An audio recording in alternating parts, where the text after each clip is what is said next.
அடுத்து next important question second யூனிட்லேயே manufacturing of steel அப்படின்னு கேட்டாங்கன்னா அதில் ஒரு 6 ப்ராசஸ் இருக்குது. 6ல் ஒரு 2 இம்பார்ட்டன்ட் ப்ராசஸ் சொல்கிறேன். அதுக்கு முன்னாடி என்ன மேனுஃபேக்சரிங் ஆஃப் ஸ்டீல் இருந்தால் ஒரு இன்ட்ரடக்ஷனை போட்டு ஸ்டார்டிங்கில் இது கொடுத்துருங்க. Steel is ferrous metal. முந்தின இதுலேயே பார்த்ததான் ஸ்டீலுங்கிறது ஃபெரஸ் மெட்டலில் வரும். அதில் வந்து கார்பன் கண்டென்ட் 1.5% வரைக்கும் இருக்கும். கார்பன் கண்டென்ட் அதிகமாக இருந்துச்சுன்னா சீக்கிரம் துருப்பிடிக்க ஆரம்பிக்கும். கம்மியாக இருக்கிற வரைக்கும் நமக்கு வந்துட்டு துருப்பிடிக்கிறது கம்மியாக இருக்கும்.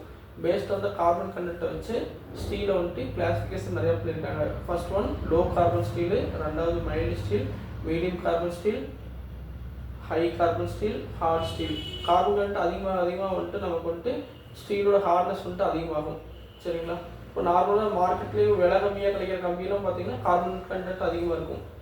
அது அதிகமாக இருக்கிறதுனால தான் நமக்கு வந்துட்டு என்ன சீக்கிரமாக ரஸ்ட் ஆகிடுது. சரிங்களா? ஒவ்வொன்றுக்கும் எவ்வளோ பர்சன்டேஜ் பார்த்துக்கோங்க. இதில் இருக்கிறதுல வந்துட்டு இந்த ப்ராசஸில் வந்துட்டு நம்ம ஸ்டீலை மேனுஃபேக்சர் பண்ணலாங்க. அது மேனுஃபேக்சர் பண்ணுறதுனா ஸ்டீல் நமக்கு கிடைக்கும்போது அதில் நிறைய இம்ப்யூரிட்டிஸ் இருக்குன்னு நமக்கு படிச்சிட்டோம். சிலிக்கான் இருக்கும், கார்பன் இருக்கும், மெக்னீசியம், சல்ஃபர், பாஸ்பேட் இதெல்லாம் இருக்கும். அதெல்லாம் ரிமூவ் பண்ணி ஃபுல்லாக ஸ்டீல் மட்டும் தனியாக பண்ணுறதுக்கு இத்தனை ப்ராசஸ் இருக்குங்க. இதில் வந்துட்டு பெசிமர் ப்ராசஸ், ஓப்பன் கேஸ்ட் ப்ராசஸ், இந்த 2 தான் வந்துட்டு கேட்பாங்க. மீதியெல்லாம் வந்துட்டு கேட்க மாட்டாங்க. இது 2 மட்டும் நீங்கள் பார்த்தீங்கன்னா போதும். சரிங்களா? 2க்குமே ஒரு 10 பாயிண்ட் கொடுக்குறேன். டயக்ராம்ஸ் வந்துட்டு உங்களுக்கு டிஸ்பிளே பண்ணுறேன். அதை மட்டும் பார்த்துக்கணும் நாளைக்கு எக்ஸாமுக்கு.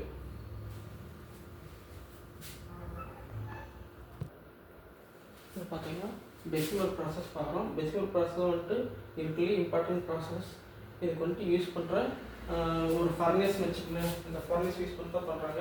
இந்த ஃபர்னேஸ் பார்த்தீங்கன்னா அவுட்டர் வால் ஃபுல்லுமே வந்துட்டு உள்ள ரிஃப்ராக்டரி லைனிங் ஹீட் வந்துட்டு வெளியே வராமல் இருக்கிறதுக்காக இந்த வால் ஃபுல்லுமே வந்து உள் சைடு ஃபுல்லும் லைனிங் பண்ணியிருக்காங்க. லைனிங் பண்ணியிருக்கிற மெட்டீரியல் பொறுத்து நமக்கு வந்துட்டு ரெண்டு தான் பிரியும். ஒன்று வந்துட்டு ஃபர்ஸ்ட் ஒன்று வந்துட்டு அசிடிக் ப்ராசஸ் பேஸ்ட் ஆன் லைனிங்கை பொறுத்து. Based on lining first acidic வரும்.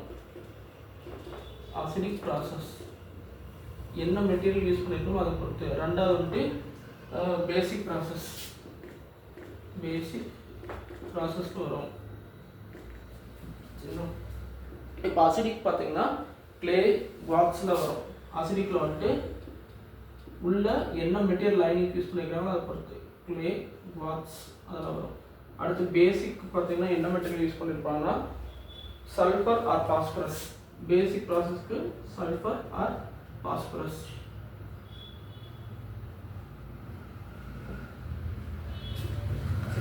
நெக்ஸ்ட் ஒன் இப்போ இதில் பேசிக் ப்ராசஸ் பார்க்க போகிறோம். பேசிக் ப்ராசஸ் வந்துட்டு உள்ள வந்து லைனிங் மெட்டீரியல்ஸ் வந்துட்டு பாஸ்பரஸ், சல்ஃபரில் பார்த்துட்டோம். It is used for pig iron containing impurities. இதை எதை பியூரிஃபை பண்ணி யூஸ் பண்ணுவோம்னா பிக் அயன் சுத்தம் பண்ணுறதுக்காக வந்துட்டு பெசிமல் ப்ராசஸ் யூஸ் பண்ணுவாங்க.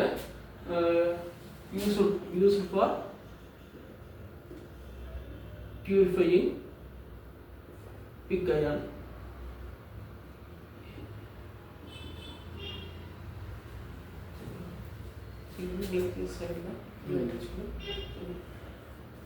அடுத்தது பெசிமல் ப்ராசஸ் வந்துட்டு இஸ் வைட் அட் பாட்டம். கீழே வந்துட்டு கொஞ்சம் அகலமாக இருக்கும், மேலே போகும்போது வந்துட்டு பிரெத் வந்துட்டு கம்மியாக இருக்குன்னு சொல்லியிருக்காங்க. இது எல்லாமே நீங்கள் பாயிண்ட்ஸ் எடுக்கலாம். சரிங்களா? Is white at bottom and நேரோ அட் டாப். அகலம் கம்மியாக இருக்கும், மேலே போனீங்கன்னா அகலம் வந்துட்டு நேரோ அட் டாப்னு சொல்லியிருக்காங்க. அடுத்தது it can be tilted and டில்டட்னா ரொட்டேட்டட். டில்டட்னா என்னன்னா it can be tilted.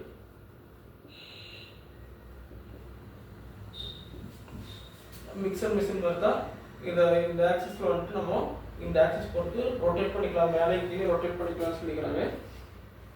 by the 2 horizontal trunnions. இது பேர் வந்துட்டு trunnions. இந்த அச்சு பேர் வந்துட்டு ரெண்டு சைடும் trunnions இருக்கும். அது மூலமா வந்துட்டு நம்ம அது மாதிரி தான் மவுண்ட் பண்ணியிருப்பாங்க. அதை வச்சு நம்ம சுற்றிக்கலாம். The air is allowed to pass from the air duct to pig iron by the 2 tires. இங்கேருந்து ஏர் வந்துட்டு சப்ளை பண்ணுறதுக்கு இந்த வழியாக சப்ளை பண்ணுறாங்க. இந்த இடத்துக்கு பேர் வந்துட்டு TUYRES. சரிங்களா? 2S அப்படி வச்சுக்கோங்க. YERS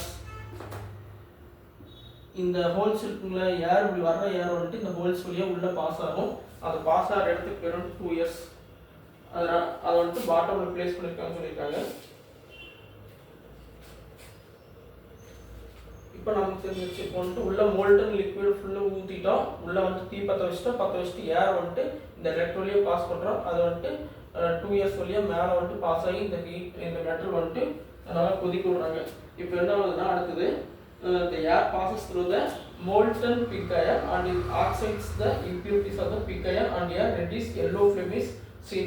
மேலே வந்துட்டு தீப்பு இங்கே ஹீட்டாக மேலே வந்துட்டு தீப்படுத்தி மேலே வந்து மேலே எரியும் சொல்லியிருக்காங்க. Within the time of 15 minutes or so all the impurities are oxidized. இப்போ தீ பிடிக்கணும் என்னன்னா ஆக்சிஜன் எடுத்துகிட்டு தான் தீயே அதிகமாகும். ஆக்சிஜன் கண்டுட்டு நீர் காற்றுல அதிகமாக தான் வந்துட்டு நமக்கு வந்துட்டு இதை ஆக்சிஜன் எடுத்துக்கணும் அப்படின்னாவே இதுக்குள்ள ஆக்சிஜன் எல்லாமே காற்று இருக்கிற ஆக்சிஜன் எல்லாமே கலந்து எல்லாமே தீப்பற்றி ஆக்சிஜன் ஃபுல்லு வெளியே போயிடும். அது உள்ள இருக்கிற ஆக்சிஜன்லாம் வந்துட்டு தீயா மாதிரி எரிஞ்சு உள்ள ஆக்சிஜன் இல்லாத மாதிரி போயிடும். சரிங்களா? And the order of oxidation is இதில் தீப்பிடிக்கிறது first silicon oxide, carbon dioxide, carbon monoxide, magnesium oxide அப்படி ஒவ்வொன்றா ஆக்சிஜன் கண்டென்ட் எது அதிகமாக இருக்குமோ அதெல்லாம் ஒவ்வொன்றா வந்துட்டு ரிமூவ் ஆக ஆரம்பிச்சிடும். After the completion of the oxidation of all the impurities, இந்த இம்பியூரிட்டிஸில் இருக்கிற ஆக்சிஜன் எல்லாம் வந்துட்டு எரிஞ்சு முடிச்சதுக்கப்புறமா the required quantity of the suitable material such as மீதி என்ன இருக்குன்னு பார்த்தீங்கன்னா மீதி இருக்கிற மெட்டலோட ஃபெர்ரோ மேங்கனீஸ் அதெல்லாம் வந்துட்டு உள்ளே ஆட் பண்ணிக்கிறாங்க. Again the air is blasted for, அதுக்கப்புறம் திரும்ப அதெல்லாம் ஆட் பண்ணதுக்கப்புறமா திரும்ப வந்துட்டு தீப்பற்ற வைக்கிறாங்க. தீப்பற்ற வச்சு எரி விடுறாங்க. எரிஞ்சு கடைசியாக தான் வந்துட்டு மோல்டன் மெட்டல் நமக்கு கிடைக்குது. சரிங்களா? இதை வந்துட்டு பெசிமர் ப்ராசஸ். உங்களுக்கு வந்துட்டு இதை ஃபோட்டோ எடுத்து வீடியோவில் கடைசியில் அப்லோட் பண்ணியிருப்பேன். இதை பார்த்து படிச்சுக்கங்க. டயக்ராம் போட்டு ஃபில் பண்ணிக்கோங்க. சரிங்களா?